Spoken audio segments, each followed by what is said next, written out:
sei lá, se eu tenho uma coleção de 3 objetos, a cardinalidade dela é 3. Se eu tenho uma coleção com infinitos objetos, a cardinalidade dela é blá. Depende do tamanho do infinito. Mas seria uma generalização dessa ideia. Então, e daí a gente vai estudar alguns conjuntos do menor tamanho de infinito, que são os conjuntos enumeráveis. A cardinalidade dele é o que a gente chama de Aleph zero. A gente vai chegar aí também.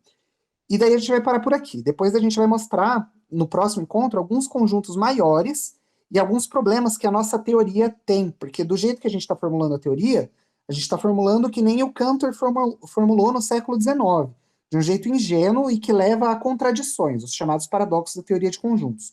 O mais famoso talvez seja o paradoxo do Russell. E daí a gente vai falar disso no próximo encontro. E depois o Hugo vai trazer para a gente assuntos mais contemporâneos sobre essa teoria de infinitos, que basicamente, depois de estilhaçada pelos paradoxos, pela utilidade que ela tem para matemática, as pessoas se juntaram para arrumar, juntar os cacos e construir uma coisa nova, né? E tem vários resultados surpreendentes também. Então, o Hugo vai falar desses assuntos mais contemporâneos e de pesquisa também. Beleza? Então, vamos começar. A gente vai começar, então, fazendo uma revisão de teoria de conjuntos. A ideia intuitiva, ingênua, seria que um conjunto é uma coleção de elementos. E os critérios que dizem se algo faz parte ou não dessa coleção são claros. Então, por exemplo, se eu pegar a coleção de todas as pessoas carecas, daí tem uma pessoa assim que ela é um pouco careca, mas ela também tem cabelo, então o critério para dizer se ela faz parte dessa coleção não é claro. Então não vai ser um conjunto. A coleção de todas as pessoas carecas não é um conjunto, porque uma pessoa pode pertencer mais ou menos a ela, assim. Então a ideia é que um conjunto é uma coisa que ou uma coisa pertence ou uma coisa não pertence a ela, né? Por exemplo, sei lá, todos os dentes da minha boca, não sei. Coisas que os critérios são claros. A ideia é que qualquer propriedade que seja uma propriedade em que os critérios que determinam se algo satisfaz ou não essa propriedade, é claro, determinam um conjunto. A coleção de todas as coisas que satisfazem tal propriedade. Então, por exemplo, a coleção de todas as pessoas vivas, a propriedade de ser uma pessoa viva na Terra, determina o conjunto de todas as pessoas vivas na Terra. E a ideia é que conjuntos são objetos e eles podem também ter propriedades. Então, a partir de uma propriedade, eu crio um novo objeto e esse objeto tem as propriedades dele determinadas pelas coisas que satisfazem a propriedade que eu usei para definir esse objeto. Isso tenha ficado um pouco confuso. Mas, enfim, a ideia é que um conjunto é uma propriedade. Por exemplo, todas as vacas. Isso determina o conjunto de todas as vacas. Ele é um objeto e uma vaca pode ou não fazer parte desse objeto. Tem uma relação especial que todas as coisas podem ou não ter com um conjunto, que é a relação de pertencimento. Então, uma coisa pertence ao conjunto, quer dizer que ela é um membro desse conjunto. Ou se eu definir o conjunto por uma propriedade, quer dizer que ela satisfaz a propriedade que eu usei para definir o conjunto. A gente diz que A é membro do conjunto A. A é uma coisa qualquer, Azinho é uma coisa qualquer, e Azão é um conjunto. Se Azinho é membro de Azão, eu denoto por Azinho pertence a Azão. Esse símbolo aqui, esse epsilon estranho aqui. Certo? Se A for um conjunto definido por uma propriedade φ, a gente denota esse conjunto como uma coleção de todos os objetos que satisfazem φ. É uma coisa dessa forma. Então, colchetes x tal que φ de x. Essa seria a ideia. Ou Azinho tal que φ de Azinho. E os objetos de Azão vão ser exatamente as coisas que satisfazem φ. Certo? Beleza. Além disso, uma outra coisa que a gente vai pedir é extensionalidade. Que dois conjuntos eles são caracterizados pelos objetos que pertencem a eles, e não pela propriedade que eu usei para caracterizar ele. Então, por exemplo, se eu tenho uma banana aqui na minha frente, e eu penso na propriedade, a propriedade de ser uma fruta que está na minha frente. Isso vai determinar um conjunto cujo único elemento vai ser a banana. Agora, se eu também usar a propriedade ser o lanchinho que eu vou comer mais tarde. Isso também vai determinar o conjunto de X, tal, que X é o lanchinho que eu vou comer mais tarde. E vai ser a banana também. Então, eu usei propriedades diferentes para definir o mesmo conjunto. Então, esses conjuntos vão ser iguais, apesar de eu ter usado propriedades diferentes. Então, o que importa num conjunto não é a propriedade que eu uso para definir ele, mas sim os objetos que fazem parte dele. Fez sentido? Ok. Ah, lembrando que vocês podem me interromper quando vocês quiserem. Eu também estou de olho no chat. Qualquer dúvida, falem comigo. Isso aqui também é bastante informal, é para ser uma conversa também. Enfim. Exemplos. Para cada coisa a gente tem o conjunto cujo único elemento é essa coisa. A gente chama esse conjunto de singleto de A, ou um junto de A. Em geral, A não é a mesma coisa que o conjunto cujo único elemento é A. Por exemplo, o Felipe Neto não é o conjunto cujo único elemento é o Felipe Neto. Porque o Felipe Neto não é um conjunto. E o conjunto cujo único elemento é o Felipe Neto não é uma pessoa, é um conjunto. Então eles não são a mesma coisa. Considere o conjunto de todas as coisas que são diferentes de si mesmas.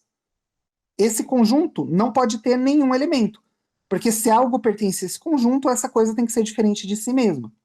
Isso é uma contradição. Esse conjunto a gente denota por esse símbolo aqui. E ele é um conjunto bem especial que a gente chama de conjunto vazio. Por extensionalidade, é o único conjunto que não tem membros. Porque se eu pegar outro conjunto que não tem nenhum membro, então o vazio e esse conjunto vão ter os mesmos membros, que é ninguém. Então vão ser o mesmo conjunto. Certo? Dados dois conjuntos, a gente diz que A é um subconjunto de B, e a gente denota desse jeito, A contido em B, quando cada membro de A é membro de B. Se A é um subconjunto de B, mas A é menor do que B, ou seja, A não é B, então a gente denota por esse símbolo de continência estrita. Tá, agora algumas operações. Dados dois conjuntos, a gente pode formar o conjunto união deles, que basicamente seria pegar o conjunto A e o conjunto B e juntar eles em um conjunto só. Então vai ser o conjunto de todas as coisas que estão ou em A ou em B. Isso aqui dialoga muito com a noção lógica do ou, é bem parecido, da disjunção, né? E aqui eu só fiz união de dois conjuntos, mas a princípio eu posso unir qualquer quantidade de conjuntos. Se eu tivesse mais conjuntos, daí eu denotaria essa união de um jeito diferente, mas eu também poderia pegar tudo que está em todos esses conjuntos, por muitos que sejam. A gente vai usar isso mais para frente, inclusive. A gente vai pegar infinitos conjuntos e unir todos e ver o que vai acontecer sob determinadas hipóteses. A interseção B são todas as coisas que estão simultaneamente em A e em B. Então, é essa área cinza aqui, se a gente usar esse diagraminha aqui para representar. Certo? E A menos B é tudo que está em A e não está em B. Beleza? Essas são as principais operações com conjuntos. Tem muitas outras e dá para interdefinir uma operação a partir de outra e tal. Note que, por extensionalidade, o conjunto cujos únicos elementos são A e B é igual. Se eu denotar ele A e B, é a mesma coisa que eu denotar ele por B e A. B, A. Isso motiva a seguinte definição. Um par ordenado, ele seria uma coisa da qual A e B fazem parte, mas que importa a ordem. Porque aqui no conjunto não importa a ordem que eu coloquei A e B. No par ordenado, importa. Então, dados os dois objetos, eu posso fazer o par ordenado deles. Só que eu posso fazer o par ordenado com A primeiro ou o par ordenado com B primeiro. Isso é expresso do seguinte jeito. Se o par ordenado AB é igual ao par ordenado CB, CD, então A é C e B é D, e reciprocamente. Então seria um jeito de aglutinar o A e B juntos, só que de forma que importa a ordem. Daí o exemplo que eu dei aqui é Chitãozinho e Chororó é diferente de Chororó e Chitãozinho. A gente pode pensar que a banda Chitãozinho e Chororó, o grupo, a dupla sertaneja, seria o conjunto cujos elementos são Chitãozinho e Chororó. Mas o par ordenado é o nome que eu dou a uma dupla sertaneja. Então importa quem eu coloco primeiro no nome. Então, Chitãozinho e Chororó é diferente de Chororó e Chitãozinho, apesar deles serem a mesma dupla sertaneja. Similarmente, uma enupla ordenada é a generalização de um par ordenado, só que com N coisas. Então, seria um jeito de agrupar N coisas de forma que a ordem seja importante. A ordem que eu usei para agrupar é importante, certo? Se A e B são conjuntos, a gente define o produto cartesiano de A e B. Olha, aqui eu denotei errado, viu? Eu estava denotando desse jeito. Esse parênteses finge que é esse colchete angular, sei lá. Então, se A e B são conjuntos, o produto cartesiano de A e B são todos os pares ordenados, tal que o primeiro está no A e o segundo está no B. Certo? A gente pode usar os pares ordenados para falar. Tá, um exemplo.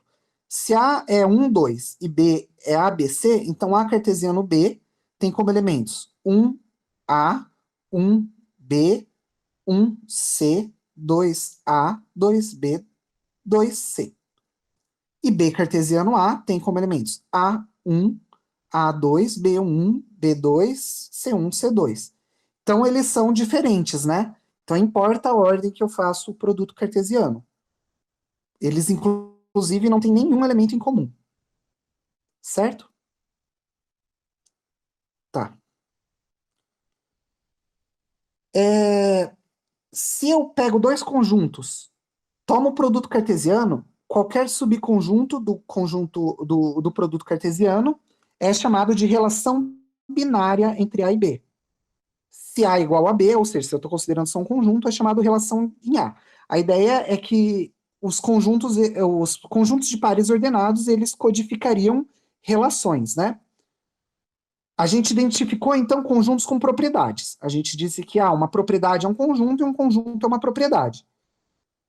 Então, coleções de pares ordenados são relações entre duas coisas. Certo? Como que a gente pode formalizar isso? Se psi de AB for uma relação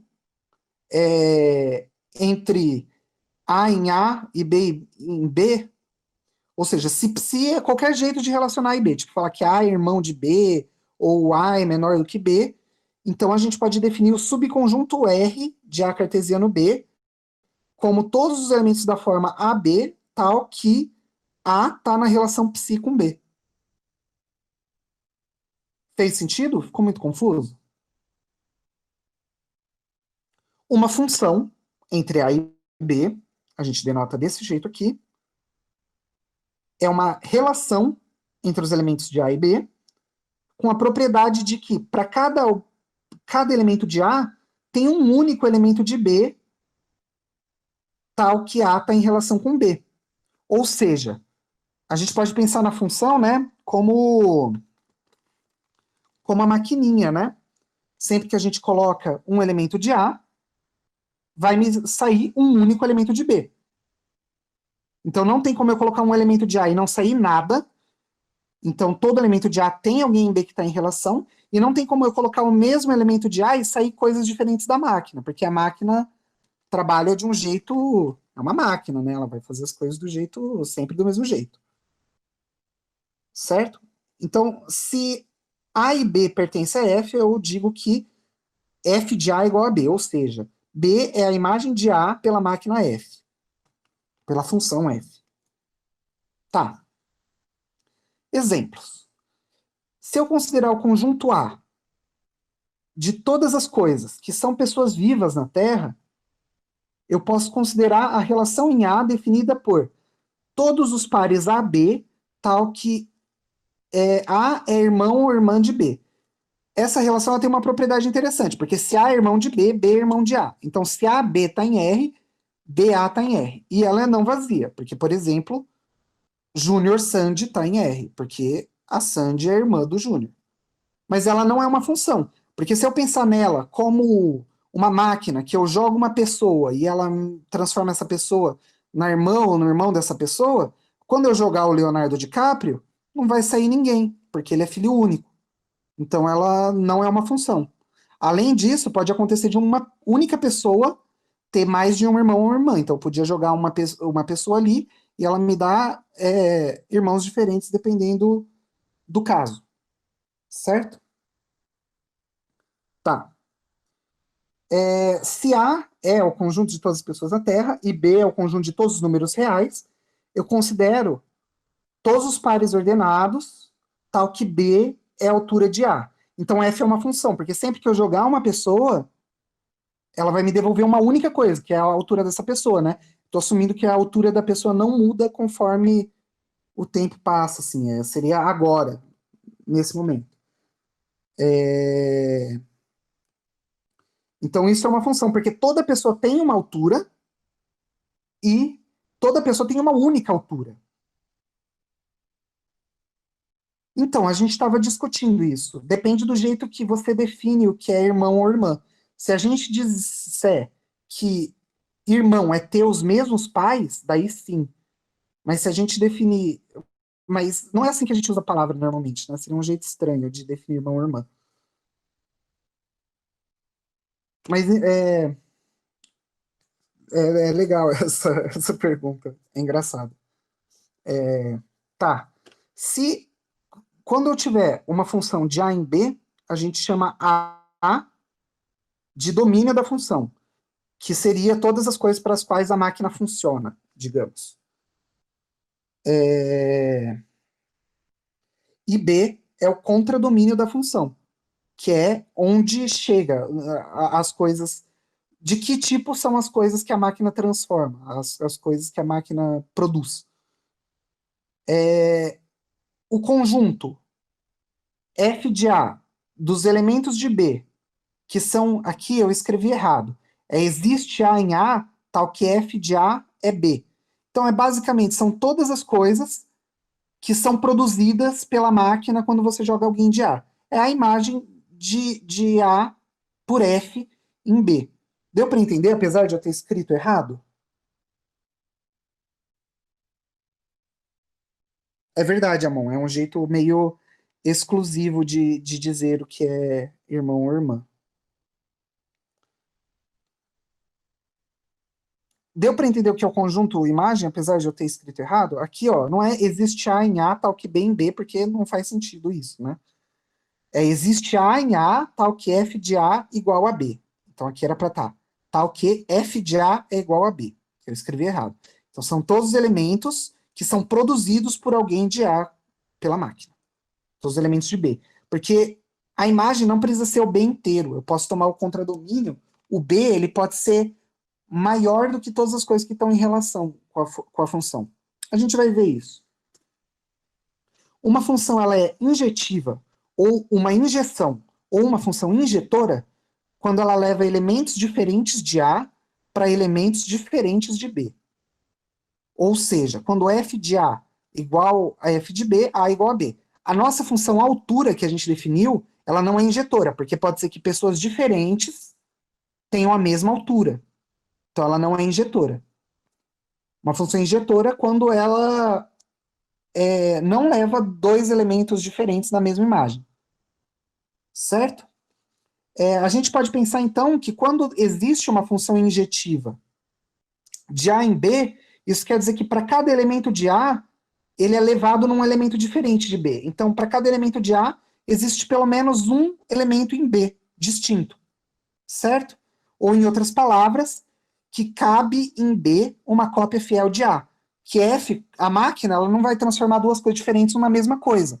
Então, ela vai meio que preservar a quantidade de coisas de A quando ela produzir. Certo? Daí aqui eu fiz uma imagenzinha de uma função injetiva. Eu tenho as coisas diferentes aqui e elas são levadas em coisas diferentes. Daí o conjunto imagem, ele vai ter a mesma quantidade de elementos do que o conjunto, que o domínio, certo? O que isso quer dizer, então? Quando existe uma função injetiva de A em B, em algum sentido, isso quer dizer que B é maior do que A, maior ou igual a A, certo? Similarmente, ou dualmente, uma função é sobrejetora quando todo elemento de B é imagem de alguém de A. Ou seja, para todo elemento de B, existe alguém de A que quando eu jogar na máquina, ele vai virar esse elemento de B. Se existe uma função f de A em B sobrejetiva, isso quer dizer que para cada elemento de B, tem um elemento de A. O elemento que quando eu jogar em A, vai virar B. Então, isso, em algum sentido, quer dizer que o A é maior ou igual a B. A gente pode pensar nos nomes também. Injeção, injetiva, quer dizer que eu pego o F, ele pega o A e injeta dentro do B. Então, o A, ele cabe dentro do B. Sobrejetiva, quer dizer que o A, ele pode ficar em cima do B, ele pode cobrir o B, de certa maneira. Então, em algum sentido, o A seria maior ou igual a B quando existe uma função sobrejetiva. Certo? Uma função que é injetora e sobrejetora é uma bijeção. Ou seja, é uma função que o A é maior ou igual ao B e o B é maior ou igual ao A. Então, a gente vai ver isso mais para frente, mas a existência de uma função bijetora entre A e B, em algum sentido, quer dizer que, em termos de quantidade de membros, A e B são iguais. Certo? Isso quer dizer que para cada elemento de A tem um elemento de B, e para cada elemento de B tem um elemento em A.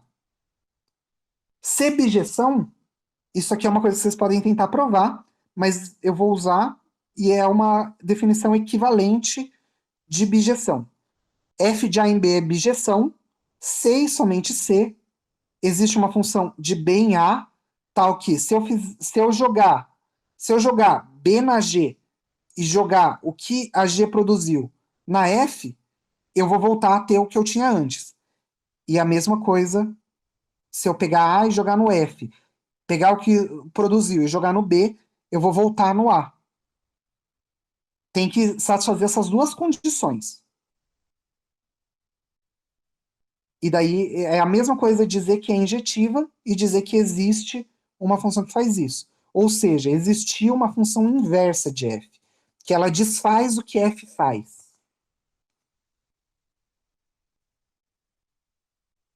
Sim, no caso, G seria uma inversa tanto à esquerda quanto à direita de f. Tem como formular a função injetiva como sendo a função que admite inversa à esquerda, e função sobrejetiva como função que admite inversa à direita. Também são definições equivalentes. A inversa é única, sim. Normalmente, sempre que a gente tiver inversas ou opostos, vão ser únicos, porque os opostos eles são muito semelhantes às coisas às quais elas se opõem, né, em geral. Eles são determinados, são espelhos assim, da coisa. Senão não merece o nome de oposto ou inverso também. Tá, agora vamos falar de cardinalidade, que seria, cardinalidade seria uma generalização da noção de número. Uma generalização possível da noção de número. Eu quero que vocês pensem, tipo, quando a gente, em português, tem o lance de ordinal e cardinal, né? Ordinal é primeiro, segundo, terceiro, e cardinal é um, dois, três. Então, ordinal indica ordem, posição. Por exemplo, numa corrida, quem ganhou a corrida. Agora, cardinal indica quantidade. Então, cardinalidade seria uma generalização da noção de número, pensando em números como indicando quantidades, certo? Porque a gente pode pensar em números como indicando ordem, quantidade ou tamanho. No caso, a gente está usando para falar de quantidade. Dados dois conjuntos finitos AB, como a gente pode comparar a quantidade de elementos entre A e B? Bom, é simples, a gente conta os elementos de A e conta os elementos de B, porque eles são finitos. Agora, se A tem N elementos e B tem M elementos, quando N é menor ou igual a M, eu posso definir uma função que vamos supor que eu peguei o A e contei. 1, 2, N. O B eu também fui lá e contei. 1, 2, M. Daí eu peguei o primeiro que eu contei e eu levei o primeiro no B. O segundo que eu contei, eu levei o segundo que eu contei no B. Essa função ela vai ser injetora, porque o N é menor ou igual ao M, né? Então, quando o N menor, quando o A tem menos que B, então tem uma injeção de A em B, como a gente discutiu antes. Isso é verdade para conjuntos finitos. E quando tem uma função injetora de A em B, então se a gente contar os elementos de A e pegar um elemento de B para cada imagem dos elementos de A, como F injetora, a gente vai ter N elementos distintos de B. Então a quantidade de elementos em B tem que ser maior ou igual a N, porque a gente tem N distintos dentro de B.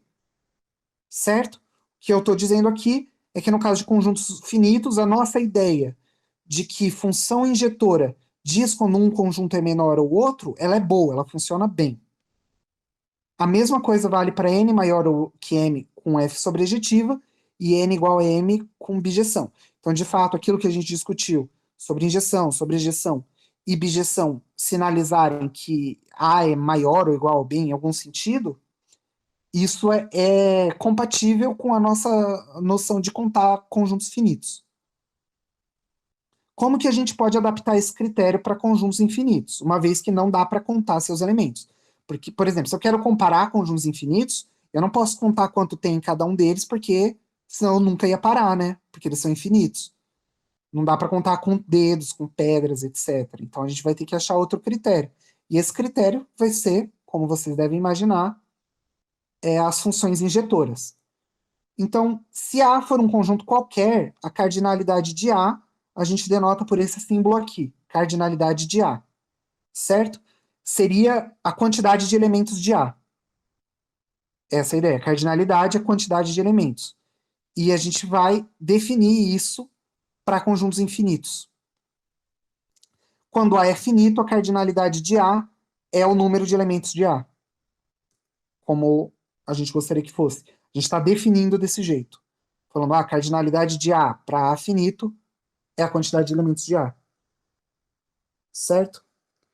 Se existe bijeção entre A e B, então a gente vai dizer que a cardinalidade de A é igual à cardinalidade de B. A gente está definindo a cardinalidade de A de um jeito meio abstrato. A gente não está falando que objeto é a cardinalidade, mas a gente está pensando na cardinalidade como uma propriedade abstrata. E a gente está falando que dois conjuntos vão ter essa mesma propriedade abstrata quando tem uma bijeção entre eles. Certo? Tá. A ideia seria que a cardinalidade é a propriedade em comum entre todas as coisas que estão, entre todos os conjuntos que estão em bijeção entre si, que estão em correspondência um para um entre si.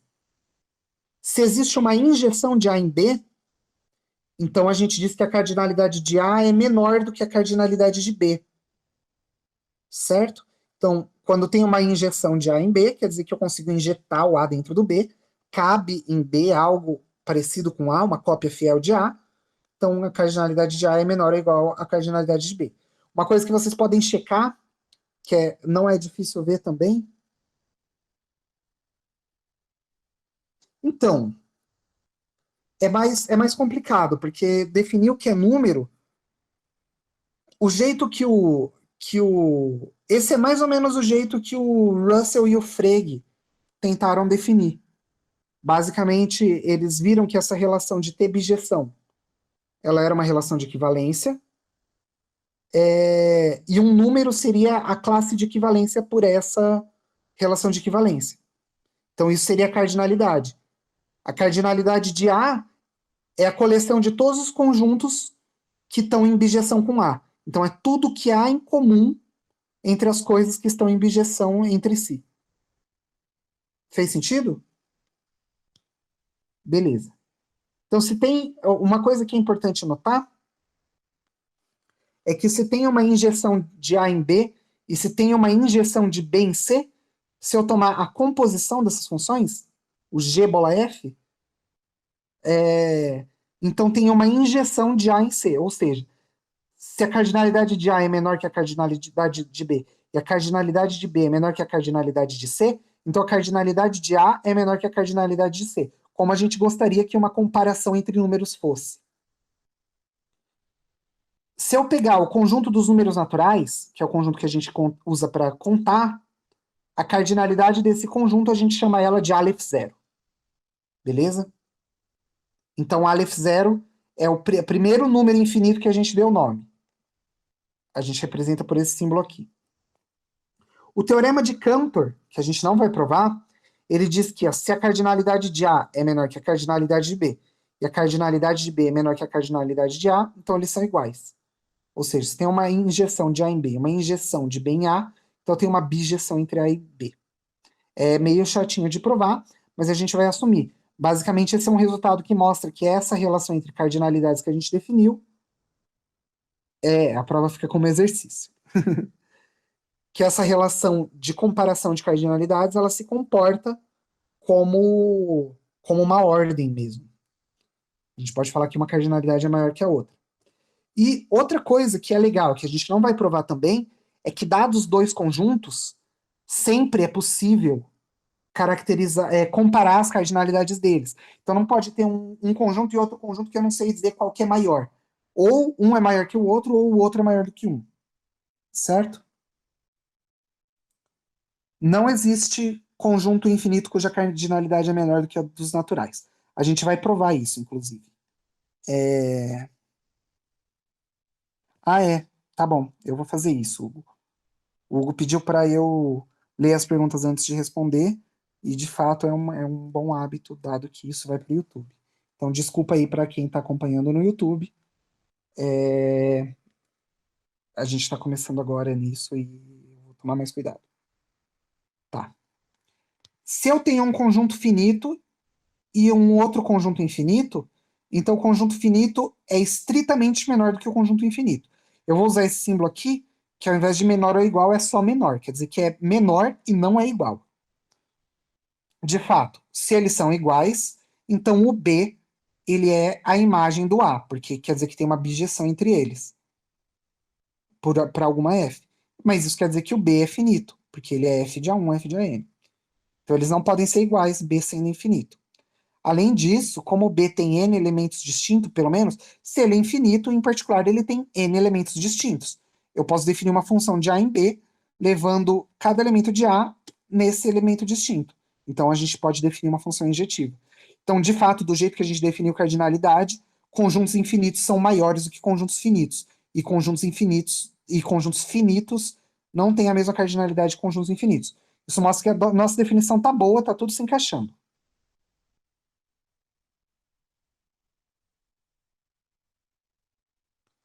Eu não sei se eu conheço essa demonstração, Arthur, mas o Arthur disse que dá para provar o teorema de Cantor, que é esse teorema aqui, Cantor, Bernstein, Schroeder, pensando nos complementares das imagens. Eu não conheço essa demonstração. A demonstração que eu conheço, ela é um pouco diferente, mas é legal. Eu vou deixar umas referências, vocês podem procurar esses resultados depois, certo?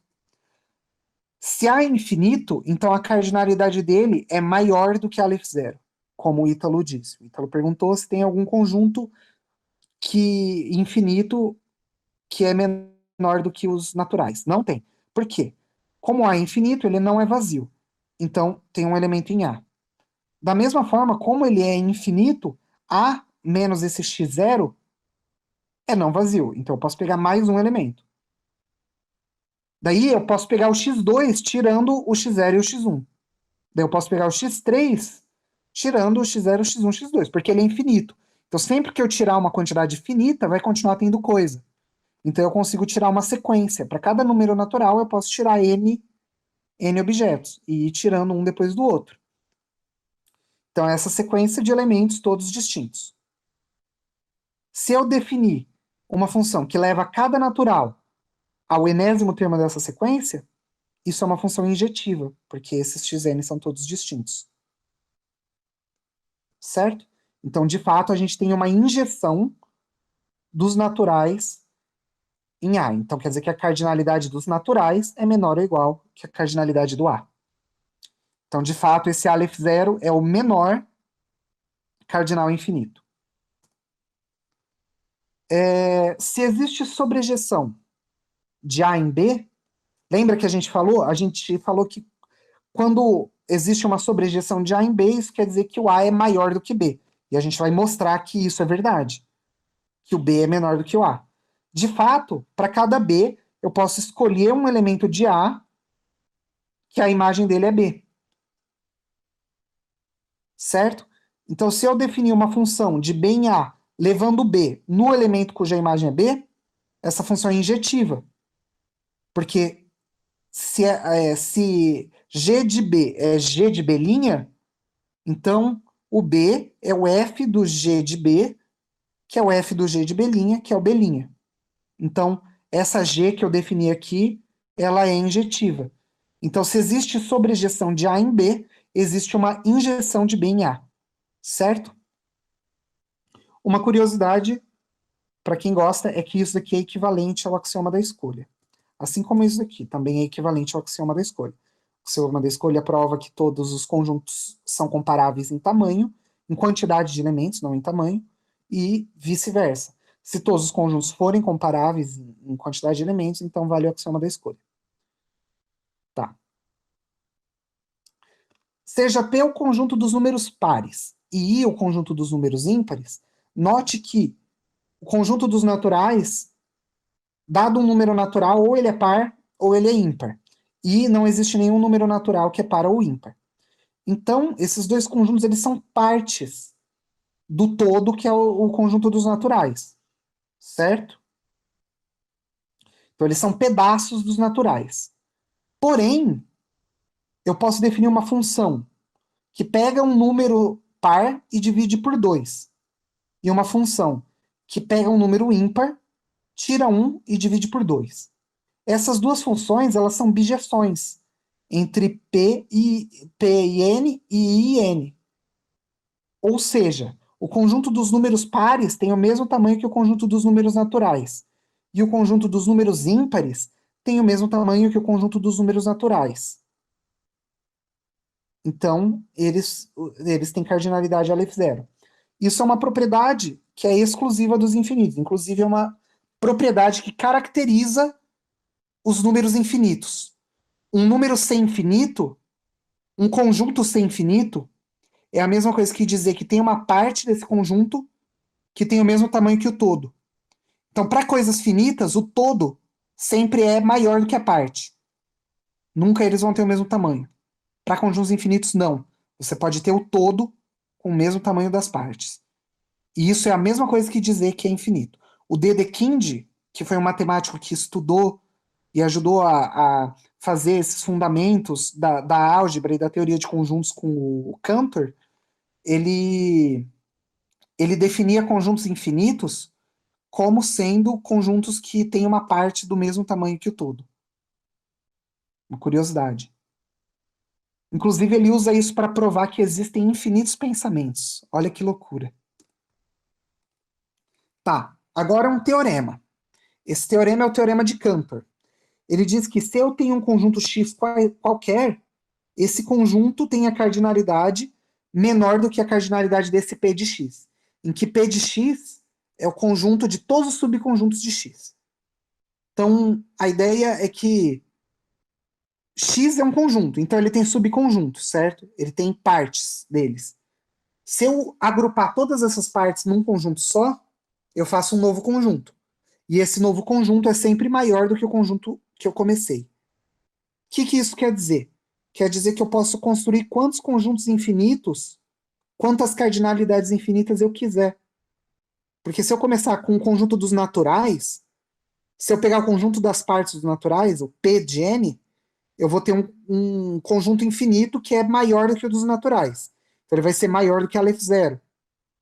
Se eu pegar esse novo tamanho infinito, P de N, aplicar P de novo, P de N, eu vou ter um novo tamanho infinito que é maior do que o anterior. Então, isso já mostra que tem infinitos, tamanhos infinitos diferentes. Isso mostra que o Aleph zero não é o único infinito que tem. Tem vários infinitos. Certo? Vamos provar esse teorema, que a demonstração é bem legal. Prova. Bom, primeiro a gente tem que mostrar que a cardinalidade de x é menor ou igual que a cardinalidade de p de x. Para isso, a gente vai definir uma injeção de x em p de x. Então, a gente vai levar um elemento de x no subconjunto de x, cujo único elemento é x. Então, se x tivesse Felipe Neto, ele levaria Felipe Neto, a F levaria o Felipe Neto, no conjunto cujo único elemento é o Felipe Neto. E essa função é injetora, porque se o conjunto cujo único elemento é x é igual ao conjunto cujo único elemento é y, então x é igual a y, porque é o único elemento de cada conjunto, né? Então é injeção e, de fato, x tem cardinalidade menor ou igual que p de x. Agora, suponha que eles tenham a mesma cardinalidade. A gente precisa mostrar que é menor ou igual e não é igual, para mostrar que é estritamente menor.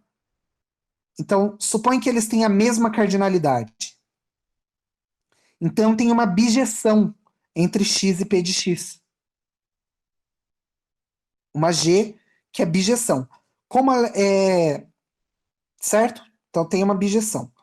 Daí eu vou definir o conjunto de todos os elementos de x que não pertencem à imagem deles por G.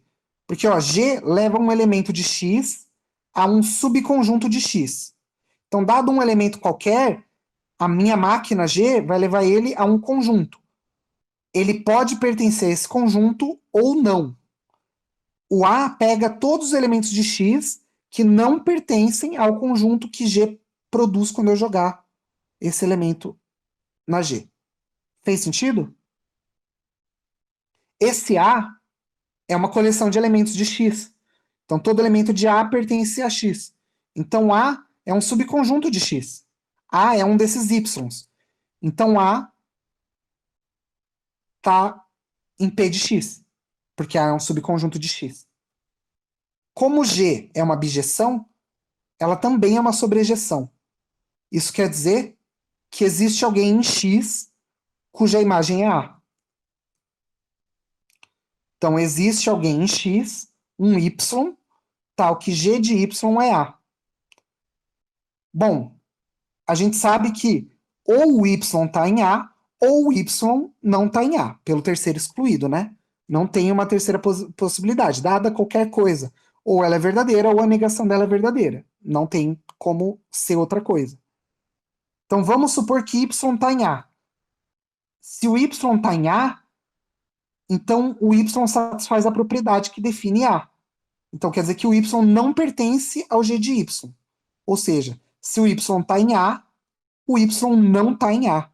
Isso é uma contradição. No segundo caso, supõe que o y não está em A.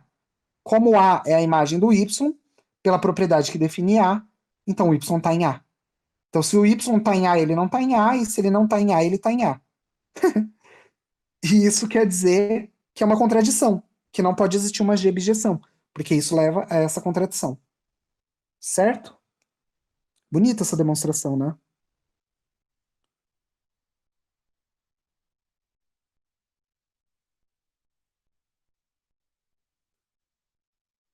Tá. Ítalo, pelo teorema de Cantor, o conjunto das partes, sim. Porque eu posso fazer uma bijeção. Se eu tenho uma bijeção entre A e B, eu tenho uma bijeção entre P de A e P de B, que ele leva um subconjunto de A na imagem dele pela bijeção. Certo? Ela lembra bastante o paradoxo de Russell mesmo. Tá, vamos continuar então. Agora a gente vai ver alguns conjuntos que têm o mesmo tamanho que o conjunto dos naturais. Um conjunto A é enumerável quando ele é finito ou ele tem o tamanho dos naturais, ou seja, quando a cardinalidade dele é menor do que Aleph zero. A gente já mostrou que o conjunto dos números pares e o conjunto dos números ímpares são enumeráveis. Em particular, cada subconjunto de um conjunto enumerável é também enumerável. Na verdade, aqui era em geral. Eu coloquei o contrário. Não é particular, é em geral. Então, se eu tenho um conjunto enumerável, todo subconjunto dele vai ser enumerável. Considere o conjunto dos números inteiros, que vai ser os naturais mais os números negativos. A gente sabe que os naturais estão contidos aqui, né? Porque os naturais vão ser só isso daqui. A gente vai mostrar que z é enumerável. Vamos definir uma função dos naturais em z, que leva um número par na metade dele e um número ímpar na metade dele mais um, só que negativo. F é uma bijeção. Então, Z e N têm a mesma cardinalidade. Para a gente ver que F é bijeção, a ideia é a seguinte: se eu pegar o zero vai ser levado no zero. O 2 vai ser levado no 1. O 4 vai ser levado no 2. E o 6 vai ser levado no 3. Assim por diante. Então, para cada número positivo, eu vou ter um número par. E para cada número negativo, eu vou ter um número ímpar. Então, a ideia é que eu peguei os naturais, separei ele em pares e ímpares, coloquei os pares para pegar tudo que está desse lado, na bijeção, e os ímpares, tudo que está desse lado. Certo? Tá, aqui é o seguinte. Se A tem a mesma cardinalidade que C e B tem a mesma cardinalidade que C, então A vezes B tem a mesma cardinalidade que C vezes D. Essa é a ideia. Eu construo uma bijeção entre A cartesiano B e C cartesiano D da seguinte forma. Bijeção de A em C, bijeção de B em D, daí eu levo AB em F de A, G de B. Essa é a ideia. Então, é só...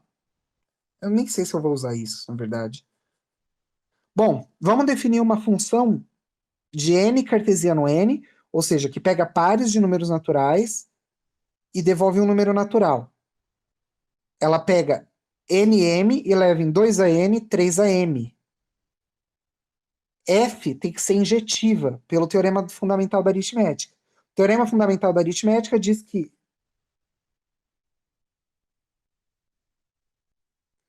A é um conjunto infinito. A é enumerável, sim. Isso é verdade, Ito.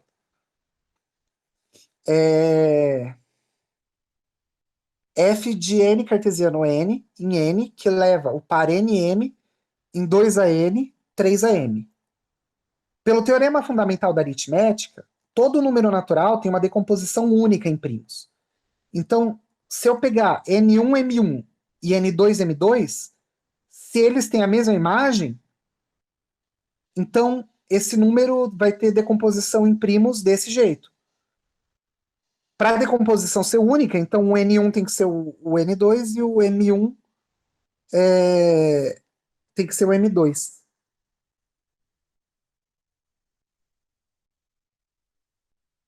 Eu coloquei o menor ou igual para poder falar de conjuntos infinitos mesmo, de finitos também, para falar que conjuntos finitos são enumeráveis. Então, essa função f, pelo teorema fundamental da aritmética, como a gente argumentou aqui, ela tem que ser injetiva. Ou seja, a cardinalidade de n cartesiano n é menor ou igual a Aleph zero. Mas n cartesiano n, ele é infinito. Então, a cardinalidade dele também é maior ou igual a Aleph zero. Então, ele é enumerável. Ou seja, pares de números naturais são enumeráveis. Em outras palavras, se eu pego Aleph zero vezes Aleph zero, isso dá Aleph zero. Quando eu multiplico dois tamanhos infinitos, eu não mudo o tamanho. Se eu pego Aleph zero vezes Aleph zero, dá Aleph zero. Isso vai ser verdade para outros tamanhos infinitos também, mas a gente só mostrou para Aleph zero. Isso já é muito estranho, porque nos números finitos não é assim, né? Se eu multiplico dois números, em geral, eu vou ter uma coisa maior ou igual do que os dois. Disso, a gente conclui que o produto cartesiano de enumeráveis é enumerável. Por indução, a gente pode argumentar que qualquer. Se eu pegar o conjunto de todas as ênuplas de números naturais, isso vai ser enumerável. A ideia é que eu vou ter cartesiano n vezes. N cartesiano n é n. Daí eu vou aglutinando. Essa é a ideia. Tá. Esse resultado aqui, eu provei ele pelo seguinte. Isso quer dizer que se A é enumerável e B é enumerável, então A cartesiano B é enumerável. Porque quer dizer que a cardinalidade de A é igual à cardinalidade de N, a cardinalidade de B é a cardinalidade de N, então a cardinalidade de A cartesiano B é a cardinalidade de A de N vezes N, que é Aleph zero. Vamos ver a pergunta do Lucas.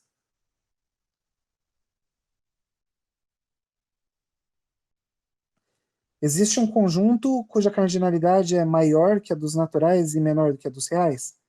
É... Ah, é difícil dizer e depende. O Hugo vai falar mais sobre isso. É, Vamos definir uma função que pega um número inteiro e um número que pega dois números inteiros. O último diferente de zero. Então ela pega nm e devolve n sobre m. Por definição, toda fração é da forma n sobre m. Então essa função ela chega em todas as frações. Ou seja, ela é sobrejetiva. Há quem diga até que essa é a definição de número racional. Assim, a cardinalidade dos números racionais é menor ou igual que a cardinalidade disso daqui, e cada um desses são enumeráveis. Então, os racionais são enumeráveis. É isso que a gente mostrou. Que a quantidade de números de frações é igual à quantidade de números de contar. Isso é surpreendente também, né? Ficou confuso essa demonstração?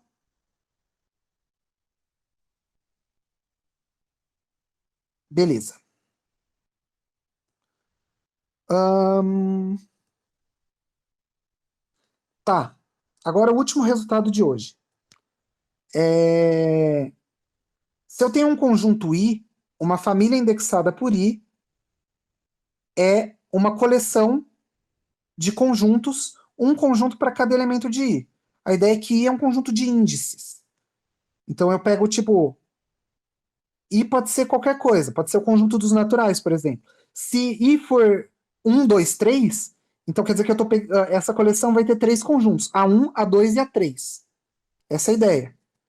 É possível definir uniões e interseções para famílias. União de AI seria, eu tenho I, em cada elemento de I está espetado um conjunto e eu junto todos. Certo? E a interseção seria, em cada elemento de I está espetado um conjunto e eu vejo o que está em todos.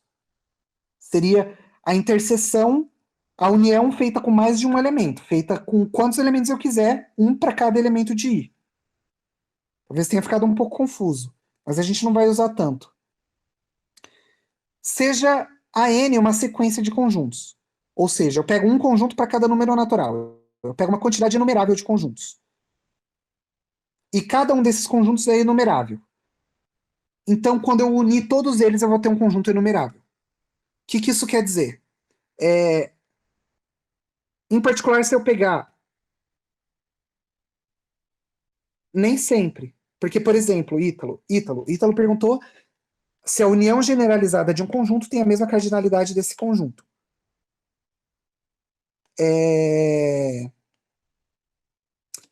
Você diz o conjunto seria um conjunto de índices. Se eu pegar o conjunto de índices como tendo um elemento só, e esse elemento é não enumerável, então isso já não dá certo. Agora, se você estiver dizendo que a união generalizada vai ter a mesma cardinalidade das coisas que eu estou unindo, também não é verdade. Porque eu posso pegar para cada natural, não, para cada número real, para cada natural, vamos pegar, para cada natural, N vai ser a união do único. O conjunto de todos os naturais vai ser a união de todos os conjuntos unitários que tem só N.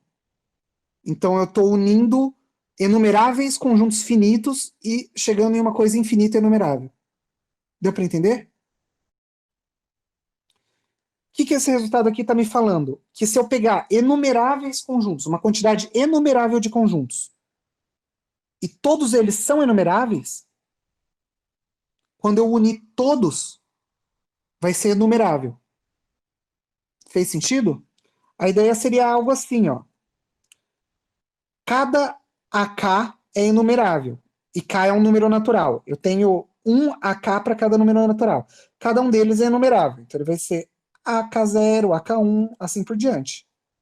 Então, o primeiro, o A0, vai ser A00, A01, A02, assim por diante. O A1 vai ser isso daqui.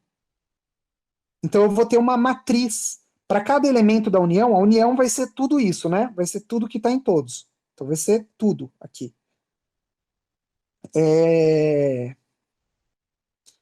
Se eu... Isso aqui é como se fosse uma matriz. Isso aqui é como se fosse N cartesiano N, né? Porque para cada elemento dessa união eu tenho um par de números naturais. E isso vai ser uma sobrejeção. Poderia também contar assim, né? 1, 2, 3, 4, 5, 6, 7, 8, 9, 10. Eu contaria todos também. Então, basicamente, a união enumerável de conjuntos enumeráveis seria como N cartesiano N. Ela teria o mesmo tamanho que N cartesiano N se a gente dispusesse dessa forma. Mas vamos provar isso rigorosamente. Como cada AN é enumerável, para cada um deles tem uma sobrejeção de N em AN. Aqui era para ser AN. Então eu posso definir uma função de N cartesiano N na união de todos, que leva NM na G do N avaliada em M. Ou seja, a G ela pegaria NM e levaria em ANM aqui nessa matriz. E essa G, ela necessariamente vai pegar todos os elementos dessa matriz. Essa GN faz exatamente isso. Ela é sobrejetiva, porque se A está na união, então ele está em algum AK. Como a GK é sobrejetiva, então existe um M tal que é GK em M é A.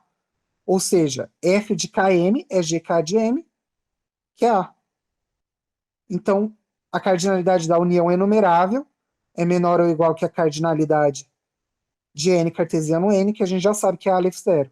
Ou seja, se eu pegar um conjunto enumerável, ele vai ser enumerável. Se eu pegar dois conjuntos enumeráveis e unir, vai ser enumerável. Se eu pegar três conjuntos enumeráveis e unir todos, vai ser enumerável. Se eu pegar infinitos conjuntos enumeráveis, mas um infinito enumerável de conjuntos enumeráveis e unir todos, vai continuar enumerável. Isso nos dá outra demonstração de que os racionais são enumeráveis. Os racionais são todas as coisas desse jeito. N sobre M, em que N é natural e N é um natural maior do que 1. Então, por exemplo, eu poderia pensar, aqui eu tenho uma cópia de Z para os racionais, que seria 0, 1 sobre 1, 2 sobre 1, menos 1 sobre 1, menos 2 sobre 1, aqui, pá. Outra cópia de G aqui, outra cópia de Z aqui embaixo, só que sobre 2. 0, 1 sobre 2, 2 sobre 2, menos 1 sobre 2, tal.